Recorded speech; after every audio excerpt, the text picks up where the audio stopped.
nu am entretien bu spécial ak Cheikh Bamba Dièye nekk leader parti FSD/BJ waaye tamit nekk député à l'Assemblée nationale ancien ministre ancien maire de la ville de Saint-Louis ñu am mbégte lool bokkaat ak moom tey ji jotaay ngir waxtaanee lépp loo xam ne dafa laaleeg tolluwaay jamono soxor réew mi honorable man lay nuyu di la bàyyi nga nuyoon ak ñu ni teewlu. maa ngi lay fay Mouhamadou di nuyu mboolem téléspectateurs yi nga xam ne ñu ngi seetaan ci Seneweb TV. di leen jaajëfal di leen ziyaare lu bare te di ñaan yàlla mu defal ñu jàmm ak salaam ci suñu réew. honorable seetlu bi moom mooy laataa sax ñuy dem 23 janvier ci élection territoriale yu ñu génn dafa am benn tekkaaral boo xam ne ni dañ koo nemmeeku woon ci yow donte ne yaa ngi bokk coalition Yewwi Askan Wi la moo waral tekkaaral boobu. non en réalité du tekkaaral dafa fekk ni. dañoo nekk nit ñoo xamee ni depuis sa tàmbali ba su ngeen fàttalikoo bokk nañu ci ñi njëkk wootal pour que ñu àndandoo ci biir opposition bi taxaw ndax xam nañu ni ëllëgu Sénégal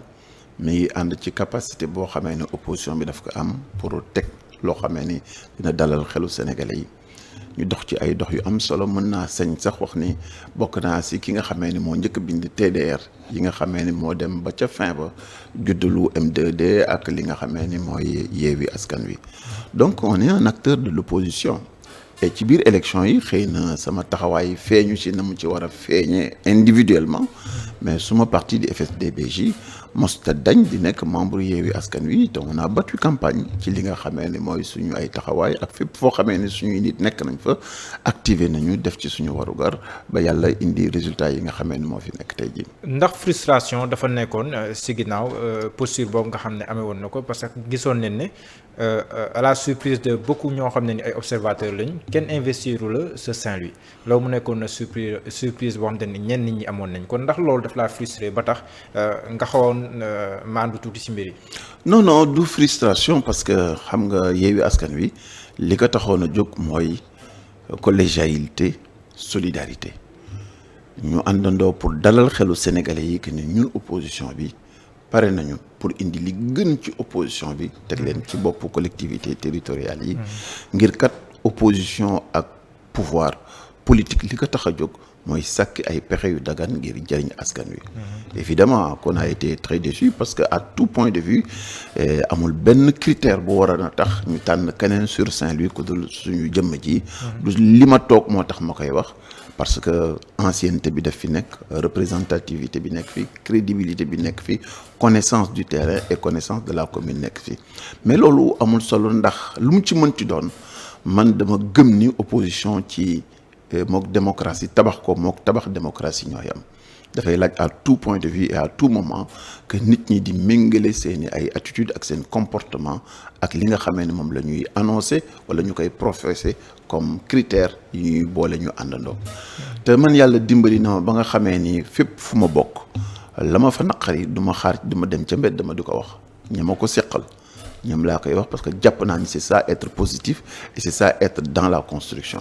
parce que c'est un immense challenge bu wér yaakaar bu rëy daf ci nekk te résultat yi wane na ko Sénégalais yi am nañu mer bu wér boo xamee ne mere nañ ko nguur gi mere ko doxalin bi ñuy téyee réew mi te jël yaakaar bu toll noonu teg ko ci opposition bi en retour nag dafa war a éviter à mon avis ki sama gis-gis bu gàtt lépp loo xamee ne dañ koy soupçonner pouvoir wala di ko yaakaare ci ñaawu jëfam ak ñaawu initiative am on doit faire l'effort pour l'éviter en notre sein construire l'opposition construire Yewwi Askan Wi du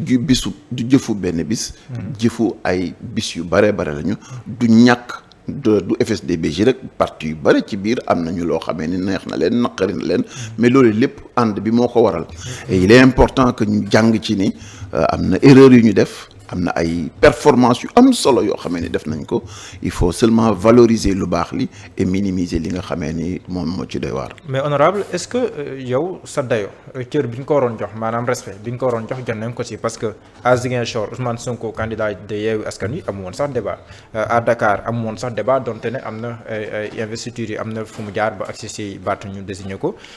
waaye yow leader emblématique nga nekk ko biir Yewwi Askan Wi à Saint-Louis mu demee noonu kon est-ce que gëdd bi ñu jox ñeneen ñi jox nañ la ko biir Yewwi. xam nga moom laa lay wax ni mooy faay yi nga xamee ne am na ci biir dispositif bi ñu bokk ndax lu waay woote rek nit ñi moom lañ lay natte moom lañ lay xaare soo ko defulee mu doon manquement bu jéggi dayoo évidemment après coup tey ji yomb na loolu ñuy wax, mais je veux pas trop m'épiloguer sur la question. li wér ba wóor chaque citoyen mën na apprécier kan mooy Cheikh Bamba Dièye kan mooy taxawaayam kan lan mooy yéeneem ci Sénégal, et ça ne change pas. Et j'estime que ni li ma war a doon ci biir Sénégal sama ñaq bopp moom ma koy jox. Et en fait suñu yéene bi ñu am ci opposition bi ak taxawaay bi ñu ci am moo di nous dañoo yaakaar ni coono gi Sénégalais bi di dund jafe-jafe gi muy dund situation yu doy waar yu ñuy nekk ci biir réew mi et à tous les niveaux. dafa ñu imposer ñun opposition bi ñu am rigueur bu toll noonu pour que choix bu ñuy def taxawaay bu ñuy def mu doon lu équivalent ak ambition yi nga xam ne moom la Sénégalais yi am. Si ça ne se fait pas, c'est à corriger. Et pour l'avenir, je pense que ni aussi bien pour le FSD/BJ que pour tout autre partenaire politique nit ñi nekk dañuy jàng ndax àddina lu mag def dee sa bu sa dekkee bàyyi ko. ban évaluation moom ngay def gannaaw bi résultat yi génne ci local yi ñu génn ndax da ngay jàpp ne Yewwi Askan Wi bokk na ci force yi gën a rëy bu dul force bi gën a rëy ci opposition bu Sénégal. Loolu moom la résultat yi wane loolu c'est indéniable. C'est une réalité, il faut l'accepter comme tel. Il faut que nag ñu xalaat bu baax lan moo indi engouement boobu parce que loolu mooy tax nga def loo xam ne da lay yokk te daf lay jox demee ay situation ak i taxawaay yu am solo. nee naa la léegi Sénégalais yi dafa am lu ñu dund depuis 2012 ci ay déception ci conditions de vie yi tey jii ñu ngi jooy jëm ci njàng mi ak conditions yi ci enseignants yi nekkee démb ñu ngi doon jooy ci santé bi barki démb ñu ngi jooy ci foncier bi ñu ngi jooy ci inégalité yi jaay doole bi et cetera lu bëre ci ay frustration moo dajalewu ci ay at yu bëre ba nga xamee ni bi ko Yewwi Askan Wi ak opposition bi yombale les Sénégalais yi ci kaw ñu gis des personnalités remarquables comme Cheikh Bamba Dièye ak ñeneen ñu bëri ñu ci nekk ñu dajaloo def effortu ànd. Je pense que ni les Sénégalais ont répondu présent ba loolu moo tax candidat yu bare seen falte mi ngi jëm ci mi ngi soqi koo ci ni ànd gi ñu ànd ak doole gi mu ànd tax na ñu am yaakaar goo xamee ni Sénégalais yi déporté nañ ko ci ñoom. li ci des c'est un fait d'avoir réussi une campagne électorale, mais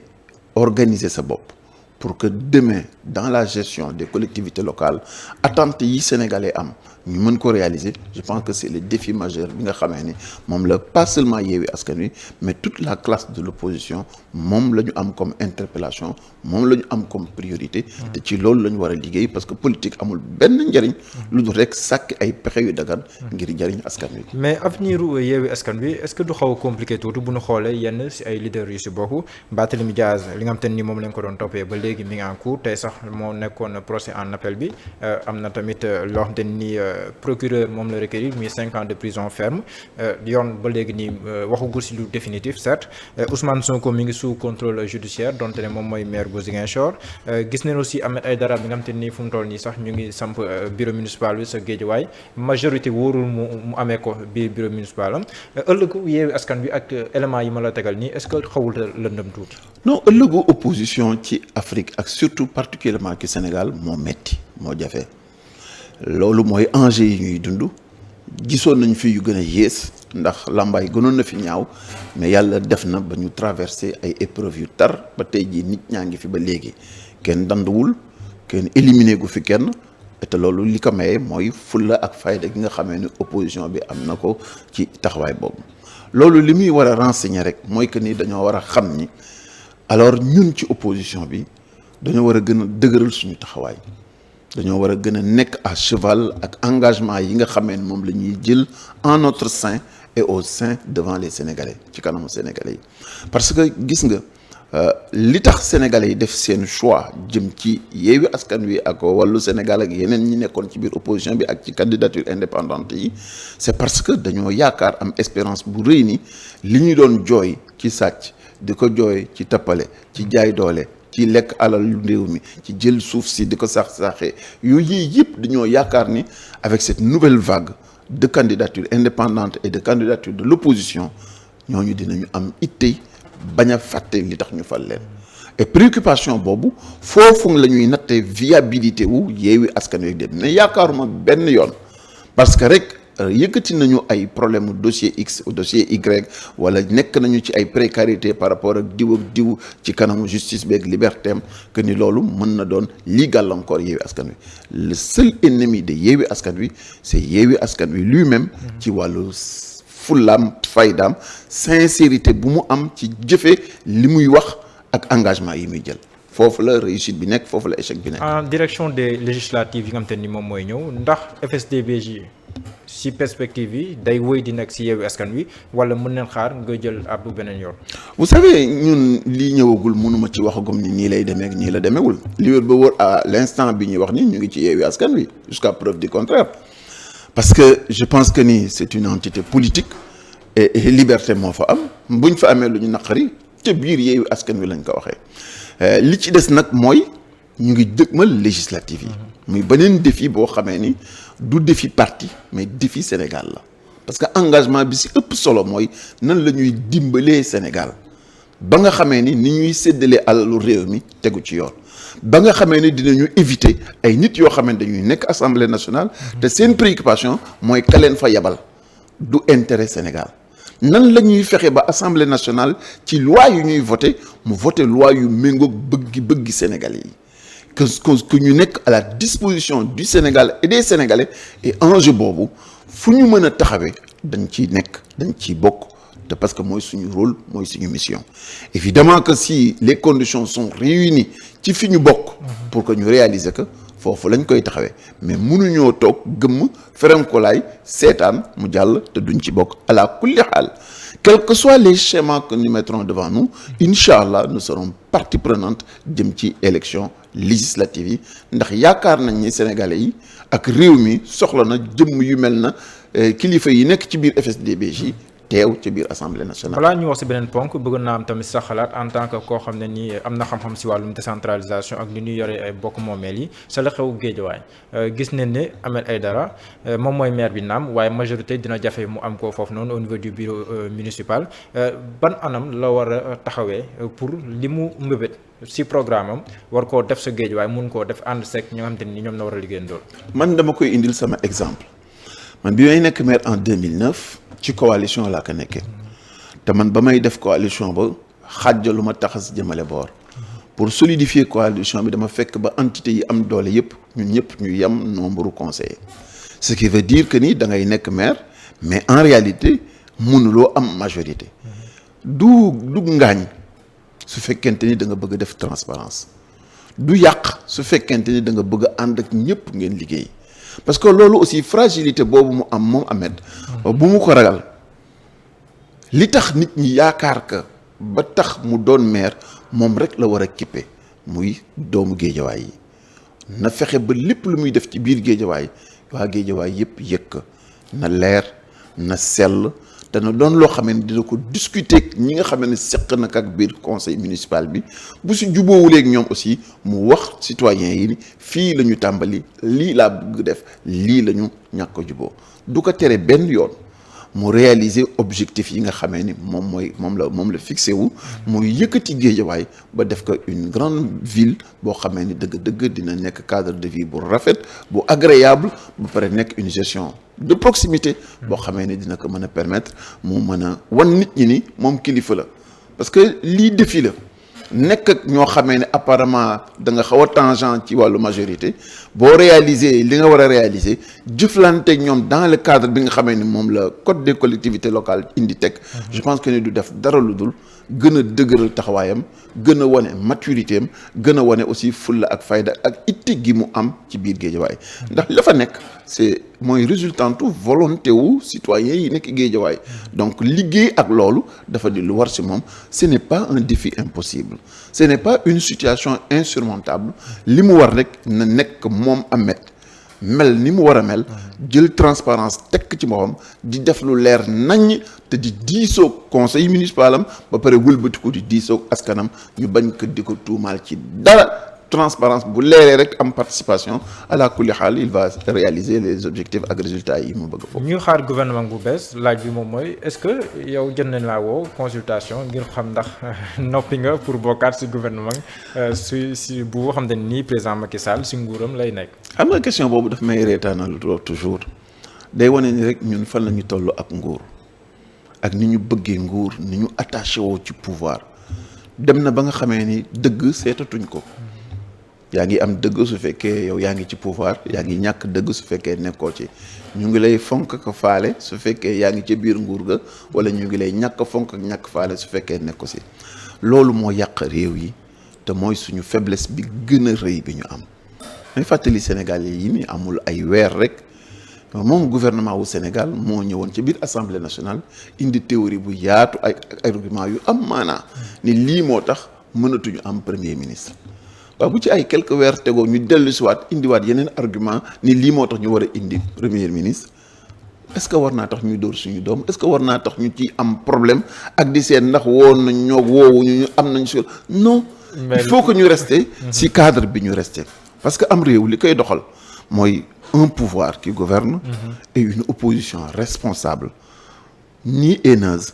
mais disciplinée et rigoureux boo xamee ni ay nit yu am fulla ka fayda ñoo fa nekk liggéey indi seen participation ci wàllu googu mais man démb ak bërki démb maa nga woon ca biir Benno Bokk Yaakaar am na lu tax ma jóge fa te jàpp naa ni du caaxaan lu sérieux la te mag fu mu nekk ba volontairement décidé ni fii mënatuma fi nekk on peut plus lui parler de delluwaat ndax di leen la woowaat ak di nga seetam yu demee noonu lay war a tax ma ni Sénégal yëpp dajaloo ci benn gouvernement waruñu ko ñaan ndax loolu du jàmm. waaw moom mooy situation de catastrophe boo xam ne nii dañuy soxla union nationale ak yooyu. mais tam boo xoolee président acte yi mu posé lu yàggul dara ñu gëroon na fi stade Maître Abdoulaye Wade wàññi na lenn si ay njëg ay yoo xam ne nii si wàllum dund gi la mu mel ni kuy réconcilier waat ak lu am solo si askanu Sénégal la jeunesse notamment ndax loolu tamit yow waroo ko boo si jàngat du la motiver pour nga ne amaana président Macky Sall mi ngi teg tànkam foo xam ne nii amal na njëriñ askan wi bàyyi ma ñëw jàppale ko. xam nga man dama bëgg nga comprendre man bokk ma si ñi nga xamee ni dañ naan lu nekk ci pouvoir dafa bon lu nekk ci opposition moo baax parce que ñaar yëpp ay sénégalais rek ka fa nekk. te boo visité ñenn ñi di nga gis ku nekk mu am plusieurs couleurs ci ay at yu bare ba nga xamee ni tey jii débat bi sutiwul foofu je pense que ni le président de la république ci jamono yii passé yàlla ubbil na ko situation yoo xamee ni yu favorable mooy Sénégal gagné na coupe d'Afrique ñun ñëpp ñu noyyi sant yàlla on s'est retrouvé ñu xam ni réew la ñu bokk réew mu am maanaa la boo xamee ne am na ay défis yu mu war a relever te chaque fois bu réaliser défi boobu la fibre nationale day vibrer et l'identité partagée bi ñu bokk dafay daal di nekk en exergue et je pense que c'était extrêmement important et te du dof nit la il a su bien jouer là-dessus et loolu foog ñu féliciter ko ci ubbi gi ci yaatal gi ndax noonee rek la mën a demee kenn dépensé fi alalu kenn alalu Sénégal lañ fiy dépensé ndam li du ndamu kenn ndamu Sénégal la te lu ñëpp bokk ci moo gën que ñuy beddiku wala ñuy xàjjale ci biir askan wi et de ce point de vue là aussi ñun ci suñu wàllu bopp man personnellement awma benn problème pour joxe sama xalaat ak indi sama contribution ci lu baaxal réew mi ak lu defal réew mi de la position bi ma nekk je pense que je peux parfaitement bien le faire su ma amee loo xamee ni urgence la ci wàllu position stratégique boo xam ne dama jàpp ni gouvernement wu Sénégal président de la République daf ko war a jël damay jël sama bind jël sama lettre def ko à titre privé envoyé ko la mu cay def kooku problème mu boppam la et je pense que ni ça n'empêche pas moi de contribuer ci li nga xam ne mooy baaxal réew mi ça ne m'empêche pas d'être un membre de l'opposition de l'assumer et liggéey li war a defal réew mi parce que gis nga dama koy wax toujours waa Assemblée nationale am na jamono dama bind benn lettre adressé que président de groupe yi ni leen bu ngeen seetee li intéressé réew mi bu dee 100% xëy na 20% rek lañ ci am de conflit il reste au moins 80% yoo xamee ni mën nañ ci am ay convergence on peut travailler dans un pays ensemble sans pour autant que ñuy soxla di transhumer loo ñi wala ñuy soxla changer casquette yooyu ay préoccupations personnelles la individualiste la sans intérêt pour li nga xamee ni mooy amal solo te man ku ma xam ku nekk di nga xamee ni intérêt Sénégal ak priorité Sénégal mooy sama priorité et pas positionnement tey ak gauche ak droite non j'assume mes positions et je les dis bien. APR PDS ñu koy ñortu jamono ji yow ndax dina la doon bett boo gisoon ay membre PDS ñu bokk ci gouvernement bi nga xam te ni Serigne Diop. non seulement du ma bett mais ça ne me poserait aucun problème xam nga li am solo moom mënuma atte sama bopp atte ay jàmbur ku nekk yaa xam na ngay bayee sa waar wala da ngay tojee sa bopp janax man jàpp naa ni daal contribution bi gën a am solo bi ma mën a amal sama réew compte tenu sama trajectoire politique ak bëgg-bëgg bi ma am pour installer constance ci samay position rassurer sénégalais yi que ni man du ma jël ay position ci sama bakkan mais dama koy jël ci ay principe je pense que ni man sama place mi ngi ci biir opposition bi mi ngi ci contribuer ci si wàll yu ma féete pour yokk sama kéemtalaay kattan pour Sénégal jëm kanam incha allah parce que sama ambition man mooy jiite Sénégal ambition boobu ma am pour nekk président de la République du Sénégal moo war a tax dama war a dalal xelu sénégalais yi ci ay jikko dalal leen ci kanam ak melokaan donc je ne peux pas être dans mënuma nekk ci jeu de yo-yo tey nga weex bu subaa nga bëla jaay yàpp jaay jën mos li bi mos xorom dugg si bërigo dawlin te doo si tax ça c'est pas moi et c'est pas le FSDBJ et chacun fera comme il pensera et li am solo daal mooy la construction de la nation sécurité wu sénégalais yi seen développement seen jàmm seen wér-gu-yaram équilibre ak justice. lan ngay xaar si gouvernement bi nga xam te ni war nañ koo samp. liggéey gestu priorité réew mi ndax baax na lool ñu am stade boo xamee ni macha allah mel na mu war a mel mais la ma doon jooy démb ca terre ba moom laay jooy ci stade bi jóg lu cher la may jooy ci yenn investissement yi moom laay jooy ci lépp bañu ma ñu investir. lu ma ci mën a am kañ ñu ne nañ ci dolliwaat moo ñu gën bu ñu amoon terre bu wër Sénégal yëpp moo gën waaye na fekk mu doon loo xamee ne méngoo naag suñu man-man ba pare nekk njëkk loo xamee ne lu normal la pas à l'échelle du Sénégal mais à l'échelle internationale préoccupation de borom kër moom la ñu war a am ci réew mi ndax koo xamee ni ku jur yërëm ku jënd sakkanal ku jur yërëm ku jënd sakkanal te alal ji alalu Sénégal la lépp luñ koy dugal ak fuñ koy dugal fu nekk dafa war a doon foo xamee ne bu demee rek ñu ne gongo ndax nit ñi bañuñu lu baax bu doon suñu sagoo tey jii à l'instant où nous parlons le Sénégal di nekk le premier pays le plus développé du monde avec lépp loo xamee ni moom la doomam war a am pour mën a dund mais loolu foog ñu ñaq ka foog ñu organiser wu foog ñu discipliner wu foog ñu renoncer ci yu bare ci suñu ay sénégaliseries pour mën a jël défi yooyu assumer leen jëm sa kanam en tout cas Cheikh Bamba Dièye loolu mooy taxawaayam amu ci yàkkamti du forcer kenn mais il reste constant ci ligne bi muy définir ku muy àndal ku nekk nag dina la wax dëgg kéemtalaay kàttanam te dina sàmmonteeg yow la mu war a sàmmonteeg yow et l'intérêt du Sénégal primera toujours sur ses positions. bokk nga si homme politique yi nga xam ne ni ñoom moo gën a fës si combat yi nga xam ne nii ànd sàmm jikko yi daf koy def rawatina mbirum xeex borom ñaari tur yi. d'abord en tant que homme politique koo xam ne ni da ngay aspirer à diriger le pays gis ne ne bëriwul ñu koy fësalee noonu comme ni nga ko fësalee lan moo la motiver ba nga fësal sa position si wàllum mbir boobu di borom ñaari tur yi nekk si wetu ànd sàmm jikko yi. bëgg Sénégal. gëm ni ñun sénégalais yi ñoo war a organiser suñu société suñu réew non pas en fonction wu gis-gisu étranger mais en fonction gis-gisu sénégalais yi suñuy aada suñuy ngëm-ngëm ak mbaaxu réew mi ndax ay loi ci réew ce ne sont pas des lois pour des étrangers ou pour l'étranger loi bu fi mën a am day organiser société sénégalaise te ay la yeewoon Mouhamadou ñun ñëpp xam nañu ni am na un agenda international boo gëmee gis ko boo xippee gis ko mi ngi ñuy tànqal ci suñuy nopp boo xamee ne dara taxu koo jóg lu dul wëlbati suñuy société transformer ko ba mu mel na société étrangère wala société occidentale te loolu dëgg-dëgg dafa waroog suñu ngëm-ngëm waroog suñuy diine waroog aspiration ak identité yi ñu am ñun et je pense que ni li ñu war ñun en tant qu'acteur politique et surtout en tant que législateur mooy ñu daw ci suñu ay loi organiser ko bu mu méngoog société bi ñu bëgg on a une lecture en 1972 ci code de la famille boo xamee ni bañ koy installer dañ ko def code de la famille pour nekk dans les standards de l'esprit occidental defuñu ko pour méngale ko ak suñuy aspiration te même si jamono tubaab bi dafa amoon ay li ñu daan wax tribunal musulman donc même du point de vue des lois ak évolution suñuy loi on est en régression par rapport ak identité boobu ndax Senghor sa jamonoom ak bëgg-bëggam mooy melal suñu ay loi mu xaw a jege lool ba doon ay seexi loi yi nekk ci France te di administrer ay société sénégalaise ak une identité propre gis nga ànd sàmm jikko yi rien que tur bi dafa doy ci slogan ndax ñun ñëpp xam nañu ni am nañu menace bu jéggi dayoo ci jikko yi ci biir réew mi nit ñi amatuñu ngëm-ngëm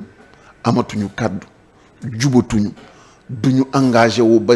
dem ca ba jeex bu teyee ñu ngi ci waaw déet waaw et je pense qu'à ce point de vue là bu ñu xoolee rek matraquage ak pression bi ñu teg président Macky Sall pour imposer que wàllu borom ñaari tur yi nga xamee ni ñii ñu ko seqal foofu ñu caaxaanuñu mais man bu ma nekkee ci sama ànd nekk ci sama biir kër di xool samay doom yàlla sant ma yar samay doom ci li nga xamee mooy sama ngëm-ngëm mu wóor ni dama war a organiser wu ba société bi ñuy dund méngoog li ma leen di jàngal ci biir kër gi je pense que sama responsabilité la ma jël sama ay loi méngalikaat li nga xamee ni mooy suñuy ngëm-ngëm d'autant plus que même la charte fondamentale di suñu constitution daf ñu imposer ñu toppatoo suñuy ngëm-ngëm pour que identité sénégalaise bi mën a feeñ ci ñuy taxaw. mais seen proposition de loi bi bureau de l'Assemblée nationale moom da koo daax ndax yow jàpp nga ne loolu lu dëppook yoon la. non dëppoowul ak benn yoon ndax bureau assemblée nationale amul pour arbitrer de la validité ou non de la loi dafa waroon a xool proposition bi ndax am na incidence financière ci budget bi te amu ko bu ko defee mu transmettre que ñu organiser que ci biir commission ba jaar plénière après ñu voter ko c'est ça la loi il faut que gis nga réew ñun dañoo war a bàyyi di topp ay tubaab yi. ñoom moomuñu Sénégal dunduñu Sénégal te dëgg-dëgg il faut que ñu xam à qui nous devons notre allégeance nous la devons aux Sénégalais notre obligation c'est d'organiser pour des Sénégalais société bi ñu bëgg et société boobu moo fa war a ku mu neex ku mu naqari li Sénégalais yi bëgg rek la war a doon et je pense que de ce point de vue là yenn yi ragal yi ak yenn sóoraale jàmbur yi day wane rek faiblesse ak li nga xamee ni mooy ñàkk fulla goo xamee ni ñàkk nañ ko fulla pour bàyyi ay jàmbur ñoom ñu inventé seen société ba pare organiser que na mu leen neexee tukki fa ñuy tukkee ñëw si suñu biir di ñu organiser suñu société di ñu leen ko tracer na mu leen neexee mu doon loo xamee ni benn daf ñuy jam ci suñu diine jam ñu suñuy gëm-gëm jam ñu si suñuy aada jam ñu suñuy nekkin jam ñu si suñuy responsabilité yu ñu am par rapport ak suñu ay doom c'est ça le débat c'est un débat culturel suñu bàyyi Amadou Mahtar Mbow la ko génn woon UNESCO c'est ce nouvel ordre là que nous vivons ndax bëgg identité individuelle yi nga xamee ne réew yi am nañ ko nation yi am nañ ko peuple yi am nañ ko ñu bañ ko écraser sous une culture dominante boo xamee ne dafa doon la culture occidentale imposé wu ci kaw ñëpp loolu moo normalul c'est ça le débat de fond comme démb ni nga xamee ne noonu la tubaab bi lijjantee société am ba tëral ko na mu ko war a tëralee noonu la ñu war a amee ful la ñun lijjanti suñu société pas sur les règles yi nekk ca biti mais en fonction règles yi nga xamee ne moom la ñu am. d'accord am na guerre jamono ji si diggante Ukraine ak Russie ñu am benn position de neutralité su ma waxee loolu moom mooy Sénégal ak yenn dëkk africains yi position de neutralité boobu ndax loo mën a comprendre la au vu du contexte actuel et des réalités. Bon ça se comprend la réalité mooy que ni que ñu neutre ak bañ a neutre lan lañ ci mën am nañu soldats yu ñu fa yebal déedéet on remarque aussi quelque part que suñuy réew yi la plupart du temps ils sont plutôt dañoo habitué wu pour di jël ay position yu dul blessé benn yoon ñi nga xamee ni ñooy suñu ay partenaires yi ñu am jégale ko ci colonisation bi muy la France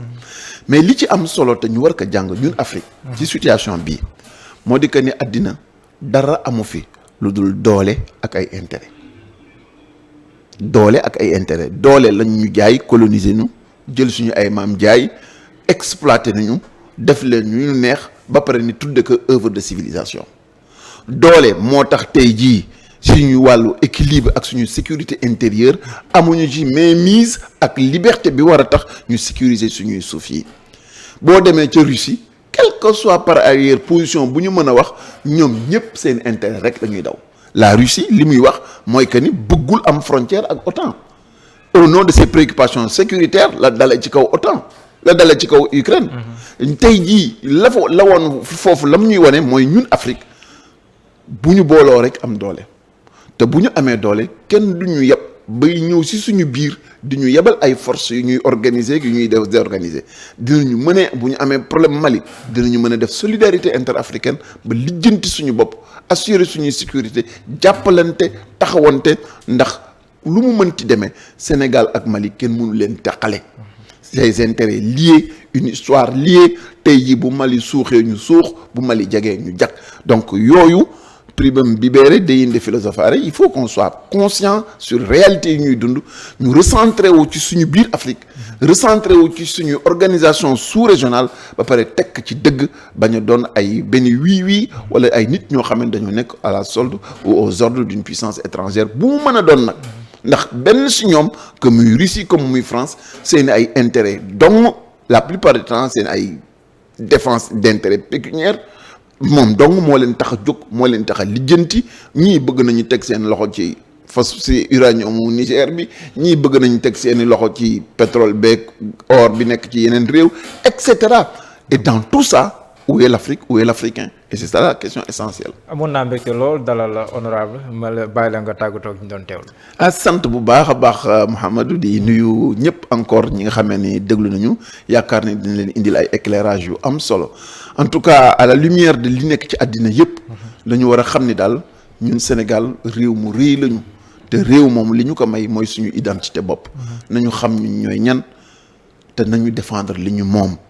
te bu ñu am benn complexe si assumer lu ñu doon ay jullit ay catholique ay nit ñoo xamee ne dañoo gëm seeni diine aada jàpp ci ba pare nag nekk dans un comment vouloir vivre ensemble àndandoo ci jàmm ak salaam te ñu xam ni ñun FSD/BJ lenn rek moo ñu tax a jóg mooy liggéey et participer ci développement au Sénégal loolu moo ñu yóbbu ci li nga xam ne mooy législative yi et incha allah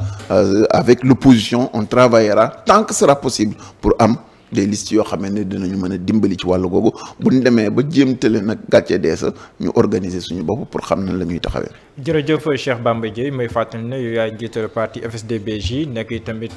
député à l'Assemblée nationale nekkoon fi maire de Saint-Louis ancien ministre également mun naa mbégte lool dalal la fii nii si Seneweb noonu la amee woon mbégte jàkkaarloo ak yéen sant ak gërëm bu baax a baax Aliou Ba mi jàpp si xarale bi dig leen daje si lu yàggatul dara incha allah jaa ngeen jëf.